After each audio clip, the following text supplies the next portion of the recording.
Hey, this is Connor Mintz from your class, and this is my presentation. So I'm going to be doing my final paper on esports with a focus on the game StarCraft. Esports is a name given to the emerging scene of professional gaming, which technically has been around for decades, but is only recently becoming popular in the West. The scene's habitus is unique in a lot of ways, one of which is the relationship between fans and celebrities, and I'm going to be talking about that a lot. In case you missed pretty much every class, habitus is basically the normal standards and behaviors of a social group.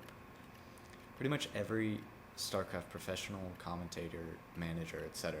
began as normal nerds like me and the rest of the community. Because of this, they don't really have a reason to distance themselves from the community they came from. So online communities and forums, they're all there posting things like a normal community member might. The fans, the players, the game developers themselves, team management, commentators, and more are all in the scene's discussion. Whether it's in forums, podcasts, online shows, whatever. This leads to an incredibly rich, ongoing discourse that, if you pay attention to the scene, you can read, dissect, and actually affect the scene itself.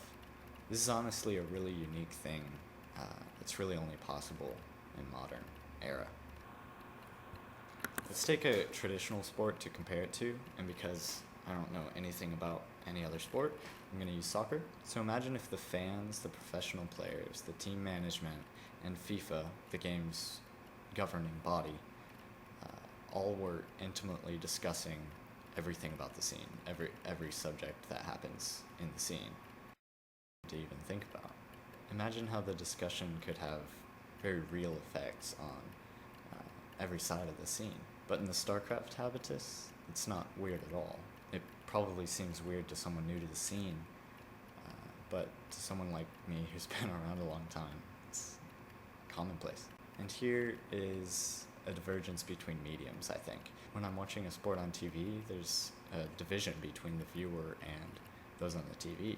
When I'm watching an esport, I can post anything at any time and anyone can see it.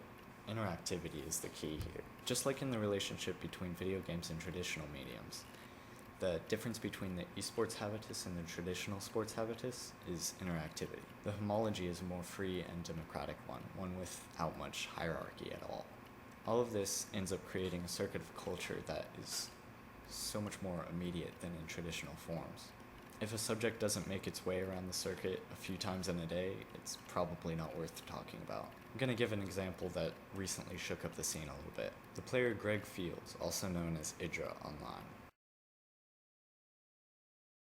His identity has always been that of a jerk, essentially. He's been popular and essential to the scene, but still kind of a jerk. His team's representation of that was always to spin it in a way that made him, the bad boy archetype. And that kind of allowed anything bad he did to be kind of made acceptable because it's within that archetype, as long as it was within that character and didn't go too far. In his own production, Idra would say that he was just someone who spoke his mind. This is what he wanted to produce and be viewed as, which can directly lead back to identity and representation. A few months ago, though, he did something that was apparently the last straw. He posted or produced a response to a thread that could be seen as pretty offensive or aggressive. This probably wasn't very offensive to everybody, but it definitely rubbed someone the wrong way. And when they posted it to Reddit, it blew up, and everybody in the community immediately knew about it. Now, this was something that has happened a lot with Idra in the past, like a number of times.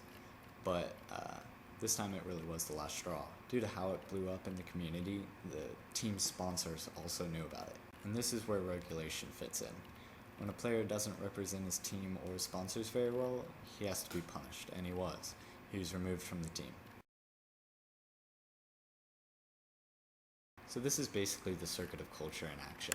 So basically I just wanted to talk about the uniqueness of the esports community and how that habitus of interactivity can affect the media people consume. And that's it.